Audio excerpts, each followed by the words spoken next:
দর্শক, অভিনব কায়দায় রেল স্টেশন কিংবা নাস্তা করার হোটেল থেকে কিভাবে মোবাইল চুরি করে নিয়ে যায় আপনার পাশে থাকা ভদ্রলোকের মুখোশ উন্মোচন করছিলাম।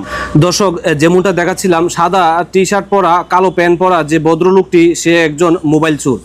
সে সবাইকে পর্যবেক্ষণ করেন এবং বিভিন্ন জায়গায় রেল স্টেশন কিংবা হোটেলে ঘুরে বেড়ান।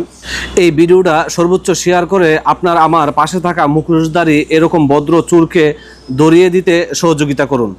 আমি আপনাদেরকে দেখাবো এইরকম মুখোশধারী ভদ্র চোর কিভাবে মোবাইল চুরি করে নিয়ে যান। এই লোকটি নাস্তা করার উদ্দেশ্যে এই হোটেলের টেবিলে বসেন। পাশেই কিন্তু একটি মোবাইল রয়েছে, বাম পাশে আপনারা একটু দেখতে পাচ্ছেন। লোকটি কিন্তু সেই মোবাইলটি নিয়ে কিন্তু, দর্শক দেখেন, চলে যাচ্ছে এবং মোবাইলটি বাম হাত থেকে বা ডান হাতে নিয়ে কিন্তু পকেটে ঢুকিয়ে ফেলছেন। আস্তে আস্তে ধীরে ধীরে এই ভদ্রলোকটি কিন্তু মোবাইলটা নিয়ে বড় বড় কায়দ দিয়ে কিন্তু হোটেল থেকে বেরিয়ে যাচ্ছেন। তাকে ধরিয়ে দেওয়ার সহযোগিতা করুন।